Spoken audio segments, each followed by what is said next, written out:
Karnataka prime ಟೈಮನ್ನು ಲುಮಿನೋ ಸ್ಟುಡಿಯೋದಿಂದ ನೋಡ್ತಾ ಇದ್ದೀರಿ. ಮುಂದಿನ ಸುದ್ದಿಯತ್ತ ಗಮನ ಹರಿಸೋಣ. ಮಾಡಿದ್ದುಣ್ಣೋ ಮಹಾರಾಯ ಗಾದೆ ಮಾತಿನಂತೆ ರೇವಣ್ಣ ಕುಟುಂಬ ಕಾನೂನಿನ ವ್ಯೂಹದಲ್ಲಿ ಸಿಲುಕಾಕೊಂಡಿದೆ. ಸೂರಜ್ಗೆ ಸಲಿಂಗ ಕಾಮಕಾಂಡದ ಕುಣಿಕೆ ಬಿಗಿಯಾಗಿದ್ದರೆ ಅತ್ತ ಪ್ರಜ್ವಲ್ಗೆ 3 ಕೇಸ್ ಸಂಕಷ್ಟ ತಂದಿಟ್ಟಿದೆ. ತಂದೆ, 2 ಮಕ್ಕಳು, ತಾಯಿ ಎಲ್ಲರೂ ಕೂಡ ಸಂಕಷ್ಟದಲ್ಲಿದ್ದಾರೆ. ಏನಾಗ್ತಾ ಇದೆ ಕುಟುಂಬದಲ್ಲಿ? ಬನ್ನಿ, ಒಂದು ಸ್ಪೆಷಲ್ ರಿಪೋರ್ಟ್. ನೋಡಿ, ನಾವೀಗ ಸೂರಜ್ ರೇವಣ್ಣ ಅವರ ತೋಟದ ಮನೆಯ ಮುಂಭಾಗದಲ್ಲಿದ್ದೇವೆ. ಸೂರಜ್ ರೇವಣ್ಣ ಫಸ್ಟ್ ರಿಯಾಕ್ಷನ್ ಕೊಟ್ಟಿದ್ದು ರಿಪಬ್ಲಿಕ್ ಕನ್ನಡಕ್ಕೆ. ಯಾರು ಎಷ್ಟು ಬೇಕಾದ್ರೂ ಷಡ್ಯಂತ್ರ ಮಾಡ್ಕೊಳ್ಳಿ, ಏನಾದ್ರು ಮಾಡ್ಕೊಳ್ಳಿ. ಎಕ್ಸ್ಕ್ಲೂಸಿವ್ ಲೈವ್ ದೃಶ್ಯಾವಳಿಗಳನ್ನು ನೀವು ಗಮನಿಸ್ತಾ ಇದ್ದೀರಿ. ಸರ್, FIR ದಾಖಲಾಗಿದೆ. ಸರ್, FIR ದಾಖಲಾಗಿದೆ. ಸಂಪೂರ್ಣವಾಗಿ ನಾವೀಗ ಲೈವ್ ಕವರೇಜ್ ಅನ್ನ ಮಾಡಿದ್ದೇವೆ. ಸೂರಜ್ ರೇವಣ್ಣ ಅವರನ್ನ ಇದೀಗ CID ಎನ್ಕ್ವೈರಿಗೆ ವಹಿಸಿ ನ್ಯಾಯಾಲಯ ಆದೇಶವನ್ನ ನೀಡಿದೆ. ಸೂರಜ್ ರೇವಣ್ಣ ಅವರನ್ನ ನ್ಯಾಯಾಂಗ ಬಂಧನಕ್ಕೆ ಕೊಡಲಾಗಿದೆ. ಟೈಮ್ ಬರುತ್ತೆ, ಕಾಲ ಬಂದಾಗ ಎಲ್ಲ ಇದೆ. ರೇವಣ್ಣ ಕುಟುಂಬ ಕಾನೂನಿನ ಕುಣಿಕೆಯಲ್ಲಿ ಒದ್ದಾಡುತ್ತಿದೆ. ಒಂದಾದ ಮೇಲೊಂದು ಸಂಕಷ್ಟಗಳು ಮಾಜಿ ಸಚಿವರ ಕುಟುಂಬಕ್ಕೆ ಬಂದೆರಗುತ್ತಿವೆ. ಅಣ್ಣ ಸೂರಜ್ ರೇವಣ್ಣಗೆ ಸಲಿಂಗರತಿ ಉರುಳಾದ್ರೆ ತಮ್ಮ ಪ್ರಜ್ವಲ್ ರೇವಣ್ಣಗೆ 3ನೇ ಕೇಸ್ ಕಂಟಕವಾಗಿದೆ. ಪರಪ್ಪನ ಅಗ್ರಹಾರದಲ್ಲಿ ಅಣ್ಣ ತಮ್ಮ ಇಬ್ಬರು ಒಂದೇ ಕ್ವಾರಂಟೈನ್ ಸೆಲ್ನ ಕಂಬಿ ಎಣಿಸುತ್ತಿದ್ದಾರೆ. ಕಾಮಕಾಂಡದಲ್ಲಿ ಸೂರಜ್ ಪ್ರಜ್ವಲ್ ವಿಲವಿಲ. ಅಣ್ಣನಿಗೆ CID ಡ್ರಿಲ್, ತಮ್ಮನಿಗೆ ಕಂಬಿಗತಿ.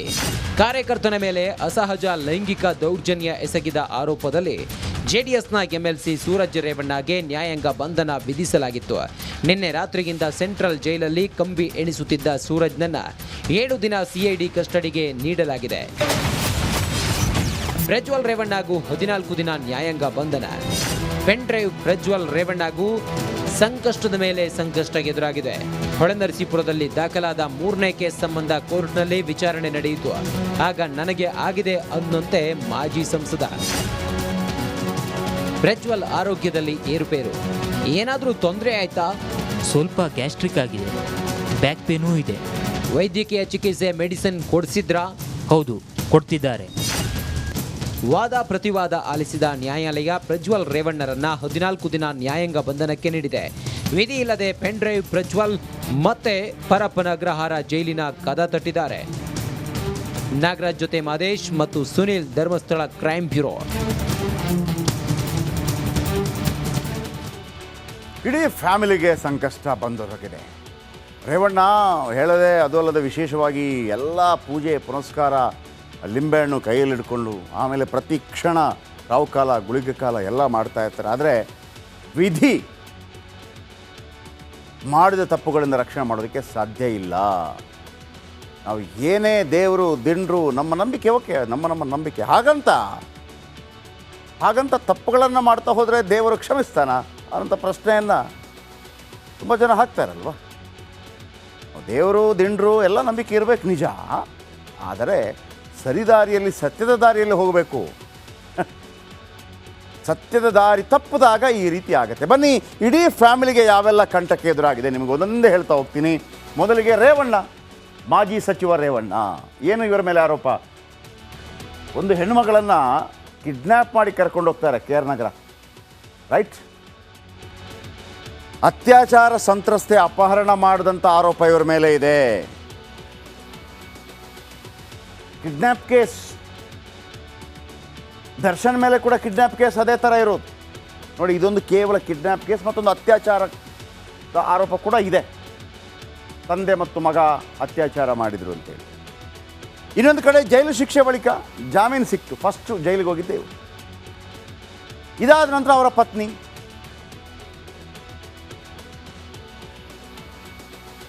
ಭವಾನಿ ರೇವಣ್ಣ ಅವರ ಪತ್ನಿ ಜಿಲ್ಲಾ ಪಂಚಾಯತ್ ಸದಸ್ಯ ಆಗಿದ್ದವರು, MLA ಆಗುವಂಥ ಅವಕಾಶಗಳಿದೆ. ರಾಜಕೀಯದಲ್ಲಿ ಸಾಕಷ್ಟು ನೈಪುಣ್ಯತೆಯನ್ನು ಹೊಂದಿದ್ದಾರೆ. ಅತ್ಯಾಚಾರ ಸಂತ್ರಸ್ತೆಗೆ ಬೆದರಿಕೆ, ಮನೆಗೆ ಬಾ ಅಂತ ಕರೆದಿದ್ದು ಇವರೇ ಅಂತ, ಬಾಯಿ ಮುಚ್ಕೊಂಡಿರಬೇಕು ಅಂತ ಹೇಳಿದ್ದು ಕೂಡ ಇದೇ ಕಾರಣಕ್ಕೆ ಇವರು ಕೂಡ ಅರೆಸ್ಟ್ ಆಗೋದ್ರಲ್ಲಿದ್ದರು. ಆದರೆ ಕೋರ್ಟ್ಗೆ ವಿಚಾರ ಹೇಳಿದಾಗ ಕೋರ್ಟ್ ಅವರಿಗೆ ಅವಕಾಶ ಕೊಡ್ತು, ನಿರೀಕ್ಷಣಾ ಜಾಮೀನು ನೀಡಿದೆ. ಈಗ ಹೇಳಿದ ಸಂದರ್ಭದಲ್ಲೆಲ್ಲ ಬರಬೇಕು, ಇಲ್ಲ ಅಂತಂದರೆ ಅರೆಸ್ಟ್ ಆಗುವಂಥ ಎಲ್ಲ ಸಾಧ್ಯತೆ ಇದೆ. ಇದಾದ ನಂತರ ಪ್ರಜ್ವಲ್ ರೇವಣ್ಣ ಸಂಸದ 39-40 ಇನ್ನು ಎಷ್ಟು ಭಾಳ ಸಣ್ಣ ವಯಸ್ಸು 33 ಇರಬೇಕು, ಸಣ್ಣ ವಯಸ್ಸು. ವಿಡಿಯೋಗಳ ಮೇಲೆ ವಿಡಿಯೋ ಏನ್ರಿ? 1 ವರ್ಷಕ್ಕಿರೋದು 365 ದಿನ, 10 ವರ್ಷಕ್ಕಿರೋದು 3650 ದಿನ. 1 ವರ್ಷಕ್ಕಿರೋದು 365 ದಿನ, 10 ವರ್ಷಕ್ಕಿರೋದು 3650 ದಿನ. 2000 ವಿಡಿಯೋಗಳಿದ್ರೆ ಎಷ್ಟು ವರ್ಷಗಳ ತನಕ ಇದೇ ಕಾಮಗಾರಿ ಮಾಡಿದ್ದು ಅಂತ? 2000 ಅಂತ ಎಷ್ಟಾಯಿತು? 6 ವರ್ಷ. ಅತ್ಯಾಚಾರ, ಲೈಂಗಿಕ ದೌರ್ಜನ್ಯ, ಆಮೇಲೆ ಅದನ್ನು ವಿಡಿಯೋ ಮಾಡ್ಕೊಳ್ಳುವಂಥ ಶೋಕಿ, ಆಮೇಲೆ ಒಂದು ಹೇಳ್ತಾರಪ್ಪ, ಈ ಒಂದು ಗಾದೆ ಮಾತಿದೆ, ಮದುವೆ ಆಗದೆ ಹುಚ್ಚು ಬಿಡಲ್ಲ, ಹುಚ್ಚು ಬಿಡದೆ ಮದುವೆ ಆಗಲ್ಲ ಅಂತಿರತ್ತಲ್ಲ. ಆದರೆ ಇದು ಹುಚ್ಚಲ್ಲ, ಇದು ವಿಕೃತ ಅಜ್ಜಿನೂ ಬಿಡಲ್ಲ ಅಂತ. ಅತ್ಯಾಚಾರ, ಲೈಂಗಿಕ ದೌರ್ಜನ್ಯ, ಪರಪ್ಪನ ಅಗ್ರಹಾರದಲ್ಲಿದ್ದಾನೆ ಈತ. ಆಮೇಲೆ ನೋಡಿ, ಇದೆಲ್ಲ ಘಟನೆಗಳಾಗ್ತಿರ್ಬೇಕಾದ್ರೆ, ಅಣ್ಣ ಒಳಗಿರಬೇಕಾದ್ರೆ, ತಂದೆದು ಈ ಪ್ರಾಬ್ಲಮ್ ಆಗಿದ್ದರೆ, ತಾಯಿ ಪ್ರಾಬ್ಲಮಲ್ಲಿದ್ದರೆ, ಜೂನ್ 16ನೇ ತಾರೀಕು ಈತ ತನ್ನ ಅಟ್ಟಹಾಸ ಮೆರೆದಿದ್ದ. ಅದು ಕೂಡ ಈ ಒಂದು ಕೇಸ್ ಅಂತೂ ವಿಚಿತ್ರ. ಯಾರೋ ಒಬ್ಬ ಇವನ ಮೇಲೆ ಆರೋಪ ಮಾಡ್ತಾರೆ. ಆರೋಪ ಮಾಡಿದಾಗ ಅವನ ವಿರುದ್ಧ ದೂರು ಕೊಡ್ತಾರೆ ಇವನ ಮತ್ತೊಬ್ಬ ಆಪ್ತ ಶಿವಕುಮಾರ್. ಲಾಸ್ಟಿಗೆ ಶಿವಕುಮಾರ್ ಹೇಳ್ಬಿಡ್ತಾನೆ, ಇವನು ನನ್ನನ್ನು ಬಿಟ್ಟಿಲ್ಲ ಸರ್ ಅಂತೇಳಿ. ಅಸಹಜ ಲೈಂಗಿಕ ದೌರ್ಜನ್ಯ, CID ಕಸ್ಟಡಿಯಲ್ಲಿದ್ದಾರೆ. ಓಕೆ, ಈ 4 ಮೇಲೆ ಆಗಿರುವಂಥ ಪ್ರಾಬ್ಲಮ್ಸು. ಓಕೆ, ಈಗ ಅಣ್ಣ MLC, ತಮ್ಮ MP ಆಗಿದ್ದ, ಅವನು ಫಸ್ಟ್ ರ್ಯಾಂಕು, ಇವನು ಸೆಕೆಂಡ್ ರ್ಯಾಂಕು, ಅವನು ಡಾಕ್ಟ್ರು, ಇವನು ಇಂಜಿನಿಯರು. ಈ ರೀತಿಯ ಹೋಲಿಕೆಗಳನ್ನು ನೋಡಿರ್ತೀವಿ. ಇದೊಂದು ವಿಶೇಷ ಹೋಲಿಕೆ, ಬನ್ನಿ ಹೇಳ್ತೀನಿ ಏನು ಅಂತ. ಪ್ರಜ್ವಲ್ ರೇವಣ್ಣ ಯಾಕೆ ಒಳಗೋಗಿದ್ದು ಗೊತ್ತಾ? ಮಹಿಳೆಯರ ಮೇಲೆ ದೌರ್ಜನ್ಯ. ಪ್ರಜ್ವಲ್ ರೇವಣ್ಣ ಒಳಗೋಗಿದ್ದು ಮಹಿಳೆಯರ ಮೇಲೆ ದೌರ್ಜನ್ಯ. ಒಂದು ಮಾತೇನು ಕೇಳಿ ಬಂದಿತ್ತು ಅಂತಂದರೆ, ಇದು ಭಾಳ ದುಃಖದ ವಿಚಾರ. ಹಾಸನದ ಭಾಗದ ಹೆಣ್ಣುಮಕ್ಕಳು ಮದುವೆಗೆ ಬೇಡ ಅಂತ ಹೇಳ್ತಾ ಇದ್ರಂತೆ. ಇವಾಗ ನೋಡಿದರೆ ಪುರುಷರ ಮೇಲೆ ದೌರ್ಜನ್ಯ. ಈಗ ಹಾಸನ ಭಾಗದ ಗಂಡು ಹುಡುಗರು ಬೇಡ ಅಂತಾರೆ. ಬಾಬಾ, ಇವರು ಮಾಡಿದಂಥ ಕೀರ್ತಿ ನೋಡಿ, ಎಂಥ ಸಾಮ್ರಾಜ್ಯವನ್ನು ಕಟ್ಟಿದ್ರು ದೊಡ್ಡಗೌಡರು. ಅದರ ಕಿಂಚಿತ್ತು ಪರಿವಾದರೂ ಇದೆಯೇ ಇವರಿಗೆ? ಇನ್ನು ನೋಡಿ ಇವರ ಅದ್ಭುತ ಸಾಧನೆ, ಮಹಿಳೆಯರ ಮೇಲೆ ದೌರ್ಜನ್ಯ. ದಳ ಕಾರ್ಯಕರ್ತರನ್ನು ಬಿಟ್ಟಿಲ್ಲ ಇವ ಪ್ರಜ್ವಲ್ ರೇವಣ್ಣ. ನನಗೆ ವೋಟ್ ಹಾಕಿದವರನ್ನೇ ಬಿಟ್ಟಲಿಲ್ಲ. ವೋಟ್ ಹಾಕಿದವರ ಪತ್ನಿಯರು ಕೂಡ ಇದ್ದಾರೆ, ವೋಟ್ ಹಾಕಿದವರ ಸಂಬಂಧಿಕರು ಕೂಡ ಇದ್ದಾರೆ, ಬಿಡಲಿಲ್ಲ. ಇವನು ಕೂಡ ಅಷ್ಟೇ,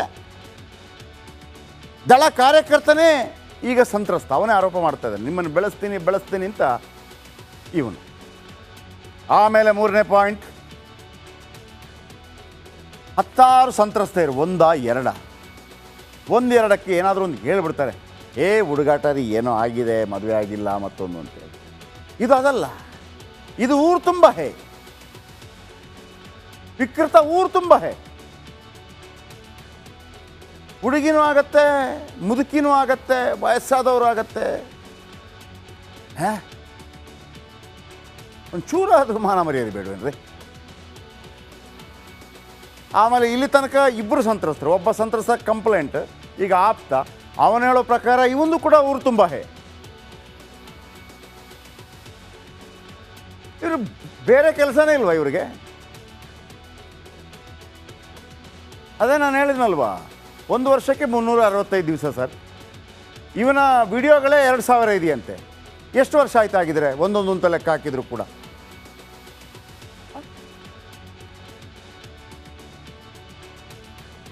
ಸಂಸದನಾಗಿದ್ದದ್ದು 5 ವರ್ಷ. ಸಂಸದನಾಗೋದಕ್ಕಿಂತ 1 ವರ್ಷ ಮೊದಲೇ ಶುರು ಮಾಡ್ಕೊಬಿಟ್ಟಿದ್ದಾನೆ ಹೆಂಗೆ? ನಾನ್ ಸೆನ್ಸ್. ಆಮೇಲೆ ಎಲ್ಲ ಗೊತ್ತಾದ ನಂತರ ಊರು ಬಿಟ್ಟು ಪರದೇಶಕ್ಕೆ ಪರಾರಿ. ಆಮೇಲೆ ಪರದೇಶಕ್ಕೆ ಪರಾರಿ ಆಗ್ತಾನೆ. ಇವನು ಏನೂ ಆಗಲ್ಲ ಅಂತ ಆರಾಮ್ಸೆ ಬಂದ ಎತ್ತಾಕೊಂಬಂದ್ಬಿಟ್ರು ಪೊಲೀಸರು, ಅದು ಕೂಡ ಹೊಳೆ ನರಸೀಪುರ ಪೊಲೀಸರು. ಈಗೇನು ಮಾಡ್ತಾ ಇದ್ದಾನೆ ಇವ?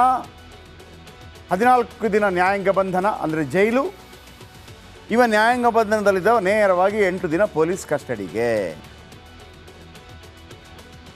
ಜುಲೈ 8ರವರೆಗೆ ನ್ಯಾಯಾಂಗ ಬಂಧನ, ಜುಲೈ 1ರವರೆಗೆ ಪೊಲೀಸ್ ಕಸ್ಟಡಿ.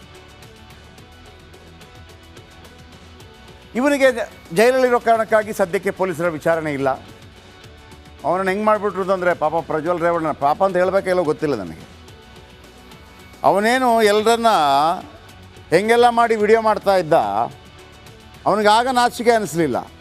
ಇದೊಂದು ವೈಯಕ್ತಿಕ ವಿಚಾರ, ಏನೋ ಪ್ರೌಢರು ಏನಾದರೂ ಮಾಡ್ಕೊಂಡಿದ್ರೆ ಹಾಳಾಗೋಗಲಿ, ಯಾರು ತಲೆ ಕೆಡಿಸ್ಕೊತಾ ಇಲ್ಲ. ವಿಡಿಯೋ ಮಾಡೋದು, ವಿಡಿಯೋ ಮಾಡಿ ಇಟ್ಕೊಳ್ಳೋದು. ಅವನನ್ನೇನು ಮಾಡಿದರು ಪೊಲೀಸರು ಕೂಡ, ಆ ವಿಡಿಯೋ ಮಾಡಿದಾಗ ಏನೆಲ್ಲ ಕಾಣಿಸ್ತಲ್ವಾ, ಅವರು ವಿಡಿಯೋ ಮಾಡೋಕ್ಕೆ ಶುರು ಮಾಡಿದರು ಇವನನ್ನು, ಪ್ರಜ್ವಲ್ ರೇವಣ್ಣನ. ಅವನದನ್ನು ಕೋರ್ಟ್ಗೆ ಹೇಳ್ದ, ಸರ್ ಭಾಳ ಮುಜುಗರ ಆಗತ್ತೆ ಅಂತೇಳಿ. ಜಡ್ಜ್ ಮನಸ್ಸೊಳಗೆ ನಕ್ಕಿರ್ತಾರಲ್ವ ಒಂದು ಕ್ಷಣ. ಯಾರಾದರೂ ಅಷ್ಟೇ, ಕರ್ಮ ರಿಟರ್ನ್ಸ್ ಅಂತಾರೆ, ಕರ್ಮ ರಿಟರ್ನ್ಸ್. ಇವನ ಪರ್ಸನಲ್ ವಿಡಿಯೋದಲ್ಲಿ ವಿಡಿಯೋ ಮಾಡ್ತಾ ಇದ್ರೆ ಪ್ರಜ್ವಲ್ ರೇವಣ್ಣ, ಪೊಲೀಸರು ಎಲ್ಲರ ಮುಂದೆ ಮಾಡಿರ್ಬೇಕು ವಿಡಿಯೋ.